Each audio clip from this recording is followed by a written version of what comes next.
Hello everyone, welcome back. This is Palak Sharma और आज की वीडियो में हम लोग स्टार्ट करने वाले हैं केमिकल काइनेटिक्स के टॉपिक को। आज की वीडियो में हम लोग इंट्रो देखेंगे कि हम केमिकल काइनेटिक्स को क्यों पढ़ रहे हैं। तो किसी भी पर्टिकुलर रिएक्शन के लिए जो केमिस्ट है वो 3 चीज़ें फाइंड आउट करने की कोशिश करता है।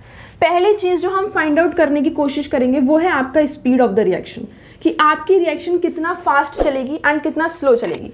कुछ आयनिक रिएक्शंस बहुत ज़्यादा फास्ट प्रोसीड करती हैं और कुछ आयनिक रिएक्शंस बहुत ज़्यादा स्लो प्रोसीड करती हैं कि उनको फॉरएवर टाइम लग जाता है कंप्लीट होने में। इसी तरीके से हमारा जो सेकंड चीज़ हमें फाइंड आउट करनी है वो है फिजिबिलिटी ऑफ द रिएक्शन, कि क्या आपकी रिएक्शन स्टार्ट भी होगी कि नहीं। क्या आपको उसे खुद स्टार्ट करना पड़ेगा इग्निट टेम्परेचर देकर, या फिर वो खुद अपने आप स्टार्ट हो जाएगी। ये चीज़ हमें थर्मोडायनेमिक्स के टॉपिक से पता चल रही थी। तो थर्मोडायनेमिक्स में हमने पढ़ा था कि अगर हमारे पास में Gibbs energy delta G negative निकल करके आती है, यानी कि लेस देन 0 निकल करके आती है, तो हमारी जो रिएक्शन होगी वो अपने आप स्टार्ट होना प्रोसीड कर देगी। थर्ड, इसी तरीके से हमारी जो चीज़ हमें पता चली है वो है हमारे पास में एक्सटेंट ऑफ द रिएक्शन। तो यहाँ पर एक्सटेंट ऑफ द रिएक्शन से क्या मतलब है कि जब आप रिएक्टेंट से प्रोडक्ट्स फॉर्म करते हैं तो आपकी रिएक्शन में कितने अमाउंट ऑफ रिएक्टेंट होगा और कितना अमाउंट ऑफ प्रोडक्ट होगा। अगर हमारे K की वैल्यू ग्रेटर देन 10⁻³ होती है तो हमें पता है कि रिएक्शन पूरी कंप्लीट हो जाएगी और हमारे पास में सिर्फ और सिर्फ प्रोडक्ट्स बचेंगे। इसी तरीके से अगर हमारे K की वैल्यू लेस देन 10⁻³ रहेगी तो हमारी रिएक्शन स्टार्ट नहीं होगी और हमारे पास में सिर्फ और सिर्फ रिएक्टेंट्स ही होंगे। और इसी तरीके से अगर हमारे K की वैल्यू 10⁻³ से 10⁻³ के बीच में होती है तो ये हमारी एक फिजिबल कंडीशन है। यहाँ पर हमारे पास में रिएक्टेंट्स और प्रोडक्ट दोनों ही अवेलेबल होंगे। तो ये 3 चीज़ें हम लोग पहले पता कर चुके हैं। बट अब हमें क्या है, हमें ये पता करना है कि हमारी जो रिएक्शन है उसे हम कंट्रोल किस तरीके से करेंगे, उसका काइनेटिक्स क्या होगा। तो ये चीज़ जो एटम्स वगैरह का किस तरीके से हम लोग कंट्रोल करेंगे वो हम लोग सीखने वाले हैं केमिकल काइनेटिक्स के टॉपिक के अंदर। तो चलिए अब बात करते हैं केमिकल काइनेटिक्स के बारे में। तो केमिकल काइनेटिक्स के अंदर जो हमारा वर्ड काइनेटिक्स है वो काइनेसिस से मिलकर बना है। काइनेसिस का मतलब है मूवमेंट। ये हमारा बेसिकली हेल्प करता है हमें रिएक्शन के मैकेनिज्म को फाइंड आउट करने के लिए, कि रिएक्शन किस मैकेनिज्म को फॉलो करके होगी, क्या क्या कंडीशंस आप लोग लगा सकते हैं उसको ऑल्टर करने के लिए, क्या उसकी स्पीड होगी रिएक्शन को कंप्लीट होने के लिए। ये सारी चीज़ें हमें केमिकल काइनेटिक्स में पढ़नी है। उसके बाद हमने एक चीज़ देखी है हमने नॉर्मल लाइफ में, कि जो हमारा डायमंड है वो ग्रेफाइट में कन्वर्ट होता है। तो डायमंड का ग्रेफाइट में कन्वर्ट होना हमें थर्मोडायनेमिक्स ने बताया था। एंड हमें ये नहीं पता कि ये कितना टाइम लगाएगा। तो हमें पता है कि डायमंड ग्रेफाइट में कन्वर्ट होगा मगर ये फॉरएवर लेता है। ये चीज़ हमें बताता है केमिकल काइनेटिक्स। तो यही सारी चीज़ें हम लोग और पढ़ेंगे केमिकल काइनेटिक्स के अंदर। और अब हम बात करते हैं कि हम लोग रिएक्शन को किस किस चीज़ की हेल्प से कन्वर्ट कर सकते हैं। तो हम किसी भी चीज़ को, किसी भी रिएक्टेंट से जब आपके प्रोडक्ट फॉर्म हो रहे होते हैं तो 3-4 चीज़ें होती हैं जो कंट्रोल करती हैं स्पीड ऑफ रिएक्शन को। पहला आपका होता है कैटलिस्ट।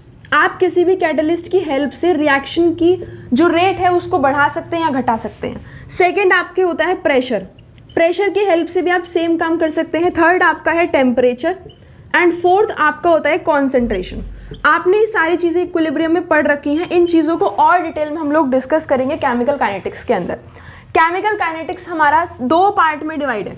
सबसे पहला आपका होता है मैक्रोस्कोपिक पार्ट। मैक्रोस्कोपिक लेवल पे जब हम केमिकल काइनेटिक्स को पढ़ते हैं तो हम ट्राई करते हैं डील करने का कि कितनी कॉन्सेंट्रेशन रिएक्टेंट की चेंज हुई, कितना प्रोडक्ट का अमाउंट चेंज हुआ, या कितनी उसके पर्टिकुलर टाइम हमें लगा। ये सारी चीज़ें हम लोग मैक्रोस्कोपिक लेवल पर देखते हैं। फिर हम बात करते हैं माइक्रोस्कोपिक लेवल की। तो माइक्रोस्कोपिक लेवल पर जब हम लोग जाते हैं तो हम 2 चीज़ों के बारे में डिस्कस करते हैं। सबसे पहला तो हम लोग डिस्कस करते हैं एनर्जी ऑफ द मॉलिक्यूल्स, और दूसरा हम लोग डिस्कस करते हैं ओरिएंटेशन ऑफ द मॉलिक्यूल। क्या क्या एनर्जी में चेंजेस आए मॉलिक्यूल की और क्या क्या ओरिएंटेशन में चेंजेस आए मॉलिक्यूल की, ये सारी चीज़ें हम लोग माइक्रोस्कोपिक लेवल पर डिस्कस करेंगे। तो अब स्टार्ट करते हैं रेट ऑफ रिएक्शन के टॉपिक को। तो रेट ऑफ रिएक्शन बहुत ही इंपॉर्टेंट टॉपिक है, काफ़ी बार एग्जामिनेशन में पूछ ली जाती है इसकी डेरिवेशन। तो रेट ऑफ रिएक्शन से हमारा क्या मतलब है कि जब हमारी रिएक्टेंट से प्रोडक्ट के अंदर हमारा कन्वर्जन हो रहा होता है तो रिएक्टेंट हो रहे होते हैं हमारे डिक्रीज और प्रोडक्ट का अमाउंट हो रहा होता है इंक्रीज। तो रेट का मतलब क्या है कि किस हिसाब से पर्टिकुलर टाइम के हिसाब से कितना रिएक्टेंट हमारे चेंज हुए। तो delta R upon delta T हमें बताएगा रेट ऑफ रिएक्शन रिएक्टेंट के अकॉर्डिंग। सिमिलरली हमारे प्रोडक्ट्स में जो चेंज आएगा वो हमें बताएगा प्रोडक्ट के अकॉर्डिंग रेट ऑफ रिएक्शन कितना है। और जनरली आप देखोगे कि जितना हमारा रिएक्टेंट कम होगा उतना ही प्रोडक्ट हमारा इंक्रीज होगा। तो ये दोनों चीज़ें हमारी इक्वल रहती हैं। तो जब भी आपसे एग्जामिनेशन में पूछेगा कि रेट ऑफ रिएक्शन बताओ पर्टिकुलर रिएक्शन का, तो आप लोगों को क्या करना है, सबसे पहले आपको देखना है कि रिएक्टेंट्स के अंदर कितना चेंज आया, रिएक्टेंट्स के अंदर कितना चेंज आया, और आपको देखना है कि उसमें कितना टाइम लगा। ये चीज़ हमें बताएगी रेट ऑफ रिएक्शन।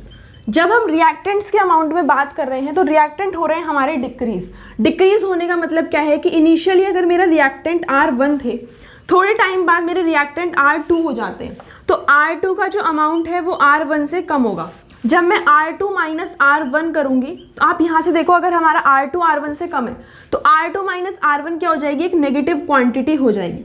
अब इस नेगेटिव क्वांटिटी को हमें क्या करना है, रेट ऑफ रिएक्शन हमेशा एक पॉजिटिव क्वांटिटी रहेगी, और हमें यहाँ पर डेल्टा मिल रहा है नेगेटिव। तो अगर हमें डेल्टा नेगेटिव मिल रहा है और रेट हमेशा हमारा पॉजिटिव होना चाहिए, इसलिए हम क्या करेंगे, एक माइनस साइन यहाँ पे इंक्लूड कर देंगे। तो ये हमारा पहला फॉर्मूला आ जाएगा रेट का। सिमिलरली आपको कभी कभार प्रोडक्ट के अकॉर्डिंग पूछा जाएगा, तो प्रोडक्ट के अकॉर्डिंग हम लोग क्या लिखेंगे, रेट इज इक्वल्स टू जो भी आपका चेंज प्रोडक्ट के अंदर आया है अपॉन कितना टाइम आपको लगा उस पर्टिकुलर रेट को प्रोडक्ट के अंदर लाने के लिए। तो ये हमारा second formula rate of reaction का निकल करके आ जाएगा, और ये न्यूमेरिकल्स में आपका बहुत ज़्यादा यूज़ होने वाला है। सो आई होप ये चीज़ आप लोगों को क्लियर हो गई होगी। अब हम बात करेंगे इसके ग्राफ के अकॉर्डिंग। सो अब हम बात करेंगे रेट ऑफ रिएक्शन की ग्राफिकल मेथड से। तो ग्राफ के अकॉर्डिंग अगर मैं बात करूँ तो सबसे पहले आपका ग्राफ बनेगा रिएक्टेंट्स का, एंड देन हम लोग देखेंगे कि हमारे प्रोडक्ट के अकॉर्डिंग क्या ग्राफ रहेगा। तो अगर हम रिएक्टेंट के अकॉर्डिंग बात करेंगे तो हमें पता है कि रिएक्टेंट क्या होंगे, रिएक्टेंट हमारे डिक्रीज होंगे विद रिस्पेक्ट टू टाइम। तो जो हमारा ग्राफ है वो कुछ इस तरीके से जाएगा। इस वाली एक्सिस पर हम लोग टाइम को डिनोट करते हैं, और इस वाली एक्सिस पर हम लोग कॉन्सेंट्रेशन ऑफ रिएक्टेंट को डिनोट करेंगे।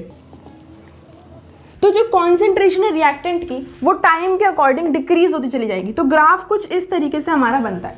अब हम इस ग्राफ में देखते हैं, तो इनिशियली जो मेरा रिएक्टेंट था इस पर्टिकुलर टाइम T1 के ऊपर, वो मैंने मान लिया कि मेरा रिएक्टेंट R1 था। अब मैंने नेक्स्ट टाइम के ऊपर देखा, मेरे T2 टाइम के ऊपर, तो मेरा रिएक्टेंट यहाँ पर क्या हो गया, R2 हो गया।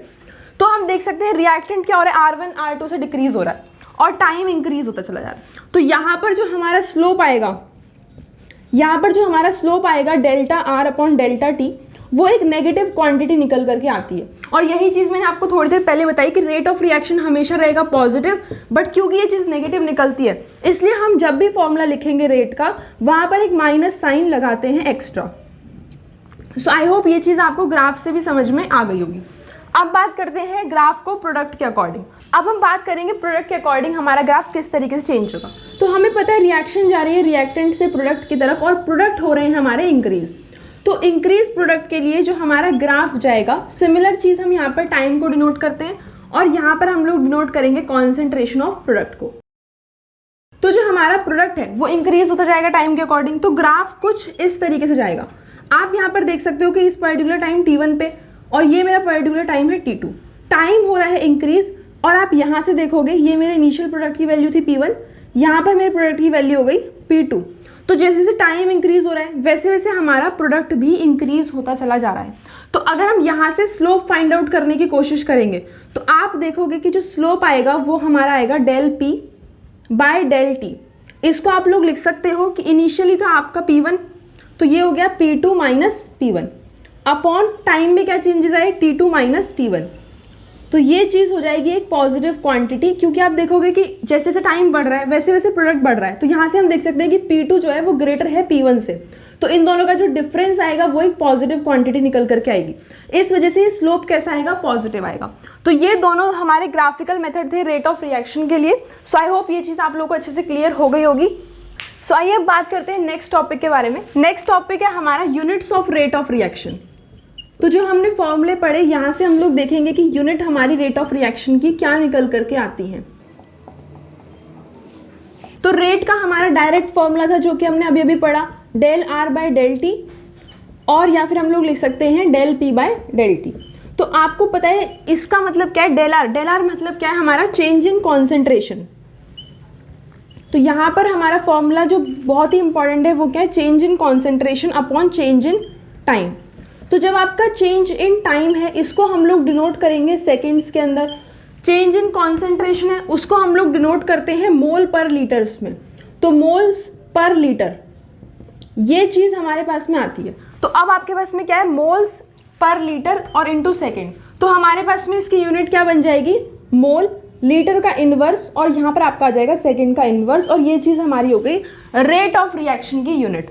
ये हमारी होती है जब हम अपने रिएक्टेंट और प्रोडक्ट को एक लिक्विड की फॉर्म में लेते हैं, क्योंकि एक लिक्विड की फॉर्म में हम उसकी कॉन्सेंट्रेशन को मोल पर लीटर के अंदर डिनोट करते हैं। इसी तरीके से अगर मैं क्या करूं, अपने रिएक्टेंट और प्रोडक्ट को गैसियस फॉर्म में ले लेती हूं, तो जब हम अपने प्रोडक्ट और रिएक्टेंट को गैसियस फॉर्म में लेंगे तो हमारी जो चेंज इन कॉन्सेंट्रेशन होगी वो हमारा आएगा एटमॉस्फेयर में। तो यहाँ पर हम लोग प्रेशर से डिनोट करेंगे, प्रेशर में जो चेंजेस हैं वो एटमॉस्फेयर पे आते हैं, तो हमारी जो यूनिट निकलेंगी रेट ऑफ रिएक्शन की वो आ जाएंगी एटमॉस्फेयर पर सेकेंड इनवर्स। आई होप ये दोनों यूनिट आप लोगों को समझ में आ गई होंगी, unit of rate of reaction की। अब बात करते हैं हम लोग नेक्स्ट टॉपिक के बारे में। सो आइए अब रेट ऑफ रिएक्शन को कुछ रिएक्शंस के अकॉर्डिंग देखते हैं। सबसे पहले मेरे पास में बहुत ही सिंपल रिएक्शन है, हमारा Hg लिक्विड की फॉर्म में है, Cl2 गैसियस फॉर्म में है, एंड ये कन्वर्ट हो रहे हैं HgCl2 सॉलिड फॉर्म के अंदर। अब यहाँ पर अगर बात करेंगे रेट ऑफ रिएक्शन की, तो आप एक बार हम लोग देखेंगे इसको विजुअलाइज करके, तो आप देखोगे कि अगर मेरा 1 मोल Hg का गया तो सिमिलरली मेरा 1 मोल C2 गए, एंड देन हमारे पास में 1 मोल ऑफ HgCl2 आया। तो अगर मैं लिखना चाहूँ इसको Hg की फॉर्म में, तो हम कह सकते हैं कि जितना हमारा Hg डिक्रीज होगा उतना ही हमारा HgCl2 इंक्रीज होगा।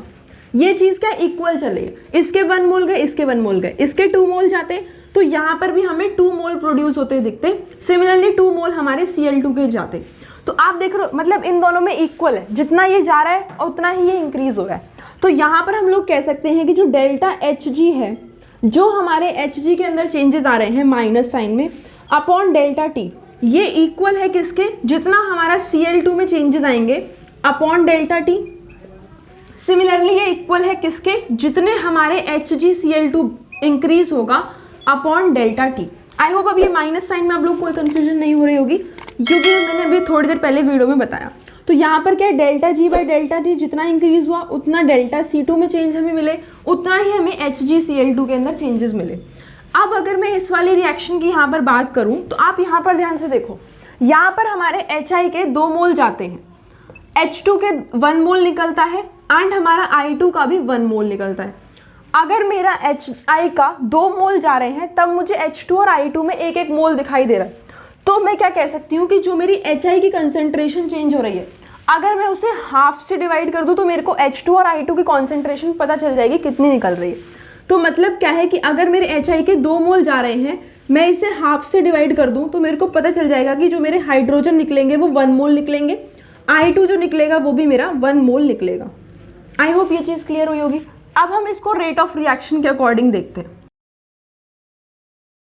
तो रेट ऑफ रिएक्शन के अकॉर्डिंग क्या होगा कि अगर मैंने यहाँ पर बात करी कि मेरे डेल्टा HI चेंज आ रहा है किसके अंदर, HI के अंदर, तो अगर मैं इसको हाफ से डिवाइड कर दूँ, डेल्टा T टाइम में मेरे पास में delta HI by delta T rate of reaction था, मैंने इसे हाफ से डिवाइड कर दिया और साथ में हमने लगाया माइनस का साइन रेट ऑफ रिएक्शन के लिए, तो ये इक्वल होगा किसके, जितना हमारा हाइड्रोजन में चेंजेस आए अपॉन डेल्टा T, और ये इक्वल होगा कितने, जितना हमारा I2 में चेंज आएगा अपॉन डेल्टा T। तो यहाँ से हम एक जनरल चीज़ जो निकाल के देख सकते हैं वो ये है कि अगर मेरा इसका कांस्टेंट है A, यहाँ पर मैंने इसके 2 मोल लिए और यहाँ पर इसके C मोल लिए, तो जितना आपका ABC है, जब आप एक जनरल इक्वेशन लिखेंगे रेट ऑफ रिएक्शन के लिए, तो आप यहाँ पर देख सकते हो जितने हमारे ABC था हमने इनसे डिवाइड किया। यहाँ पर क्योंकि A की वैल्यू 1 है, B की भी 1 है और C की भी 1 है, तो हमने यहाँ पर 1 से किया तो हमें कोई फर्क देखने को नहीं मिला। बट यहाँ पर आप देखोगे तो A की वैल्यू मेरे पास में 2 है, B की वैल्यू 1 है और C की वैल्यू 1 है, तो आप देखोगे कि हमें क्या करना पड़ा, 2 से डिवाइड करना पड़ा। तो ये जनरल है कि जितना भी आपका रिएक्शन के अंदर A, B, C आएंगे उनसे हमें डिवाइड करना पड़ेगा। तो इसके लिए हम एक जनरल इक्वेशन अभी लिखेंगे। तो अगर मैं यहाँ पर एक जनरल इक्वेशन लिखती हूँ तो हम लोग कहेंगे कि अगर मेरे पास में AA प्लस BB ये हमें दे रहे हैं CC, तो इसके लिए रेट ऑफ रिएक्शन हम लोग कैसे लिखेंगे, आइए वो समझते हैं। तो अब हम यहाँ पर डिस्कस करेंगे जनरल इक्वेशन के लिए। तो अगर मेरे पास में इक्वेशन है कि मेरा A के A मोल्स हैं प्लस B रिएक्टेंट के मेरे पास में B मोल हैं और ये हमें दे रहे हैं C रिएक्टेंट के C मोल, तो हम यहाँ पर डायरेक्टली लिखेंगे कि जो हमारे पास में रेट ऑफ रिएक्शन होगी वो हमें क्या मिल जाएगा, वो हमें मिलेगा, क्योंकि ए हमारा रिएक्टेंट है तो एक माइनस का साइन यहाँ पर आएगा, minus del A by del T. अब क्योंकि इसके मोल्स होंगे ए तो हम यहाँ पर 1/a से डिवाइड कर देंगे, इज इक्वल टू, आप यहाँ पर देखोगे बी भी हमारे पास में रिएक्टेंट है तो ये क्या हो जाएगा 1/b मोल, यहाँ पर आएगा minus del B by del T. और सिमिलरली हम लोग यहाँ पर लिख सकते हैं 1/c del C by del T. ये चीज़ मैंने अभी आपको एग्जाम्पल के अकॉर्डिंग बताई थी तो यही चीज़ हमने यहाँ पर वापस से लिखी है। आइए अब इसके लिए क्वेश्चन को डिस्कस करेंगे, वहाँ से हमें चीज़ें और अच्छे से क्लियर हो जाएंगी। तो अब हम यहाँ पर डिस्कस करते हैं एक न्यूमेरिकल को। न्यूमेरिकल में आपको क्या क्या चीज़ें गिवन है पहले वो देख लेते हैं। तो न्यूमेरिकल में आपको एक तो रिएक्शन गिवन है कि हमारे पास में 2 मोल्स हैं N2O5 के, वो कन्वर्ट हो रहे हैं NO2 प्लस O2 में, और हमें 4 मोल्स मिल रहे हैं NO2 के और 1 मोल मिल रहे हैं O2 के। इसी के साथ आप लोगों को N2O5 की इनिशियल कॉन्सेंट्रेशन भी गिवन है कि वो है हमारे पास में 2.33 मोल लीटर इनवर्स। सिमिलरली हमें N2O की फाइनल कॉन्सेंट्रेशन भी गिवन है 2.08 मोल लीटर इनवर्स। इसी के साथ हमें गिवन है कि इनिशियल से फाइनल आने में हमें कितना टाइम लगा, वो हमें गिवन है 184 मिनट्स। अब हमें फाइंड आउट करना है रिएक्शन के अकॉर्डिंग कि हमारा रेट ऑफ NO2 कितना होगा। रेट ऑफ NO2 का क्या मतलब है, हमें फाइंड आउट करना है delta NO2 by delta T हमारा कितना होगा, ये हमें फाइंड आउट करना है। तो इसको फाइंड आउट करने के लिए सबसे पहले हम लोग यहाँ पर रेट का फॉर्मूला लिख लेते हैं। तो अगर हम रेट का फॉर्मूला लिखेंगे, मैंने अभी आपको बताया था कि अगर हमारे पास में एक जनरल इक्वेशन है AA plus BB is equals to CC, तो रेट ऑफ रिएक्शन क्या हो जाएगा delta A upon delta T, साथ में लिखेंगे -1/a is equals to -1/b del B by del T is equal to del C by del T, और साथ में लगाएंगे 1/c। आई होप ये चीज़ क्लियर है। इस चीज़ के अकॉर्डिंग हम लोग इसका फॉर्मूला लिखने की कोशिश करते हैं। तो रेट हमारे पास में क्या हो जाएगा del N2O5 upon del T, साथ में यहाँ पर आप देखो यहाँ पर था A कॉन्स्ट कोफिशिएंट, यहाँ पर है 2 कोफिशिएंट, तो यहाँ पर हम लोग लिख लेंगे -1/2 इज इक्वल टू, यहाँ पर क्या हो जाएगा del NO2 upon del T, और इसका कोफिशिएंट हम लोग देखेंगे 1/4। जैसे हमने यहाँ पर 1/c को नीचे लिख लिया, इसी तरीके से हमने 1/4 को यहाँ पे लिख लिया। हमें क्वेश्चन में फाइंड आउट करना है delta NO2 upon delta T, तो हम क्या करेंगे, हमें सारी चीज़ें गिवन है। डेल्टा N2O5 क्या आ जाएगा, final concentration minus initial concentration. तो आप यहाँ पर फाइनल कॉन्सेंट्रेशन को लिखोगे तो ये जाएगा 2.08 माइनस इनिशियल कॉन्सेंट्रेशन थी 2.33, साथ में हम लोग इसकी यूनिट्स को लिख लेंगे mole litre inverse, upon time हमें कितना लिख रहा है 184 मिनट्स, बट क्योंकि टाइम हमें मिनट्स में गिवन है तो हम क्या करेंगे, इसको सेकंड्स में चेंज कर लेंगे। ये हमारे पास में टाइम निकल के आ जाएगा। तो यहाँ पर आप लोग लिखोगे 184 इंटू 60 सेकेंड्स, और साथ में हमारे पास में जो कोफिशिएंट है -1/2 वो भी एज इट इज आ जाएगा, और यहाँ पर हमारे पास में आ जाएगा 1/4 del NO2 bye del T. आप क्या करोगे, इस 1/4 को यहाँ से उठा करके यहाँ पर लेकर के आओगे, ये हो जाएगा ×4। जब आप इसको सॉल्व कर लोगे आपके पास में आंसर निकल करके आ जाएगा। आई होप ये क्वेश्चन आप लोगों को क्लियर हो गया होगा। सो आई होप आप लोगों को सारी चीज़ें अच्छे से क्लियर हुई होंगी। आज हमने इंट्रो देखा, केमिकल काइनेटिक्स के बारे में देखा, रेट ऑफ रिएक्शन देखा, units of rate of reaction देखा, एंड हमने उसके अकॉर्डिंग एक न्यूमेरिकल भी डिस्कस किया। अगर आप लोगों को कोई भी क्वेरी रहती है तो आप हमें कमेंट सेक्शन में बता सकते हैं। Till then thank you so much watching the lecture till the end. आप चैनल को लाइक शेयर एंड सब्सक्राइब जरूर करिएगा ऐसी और अमेजिंग वीडियोस के लिए। Thank you so much.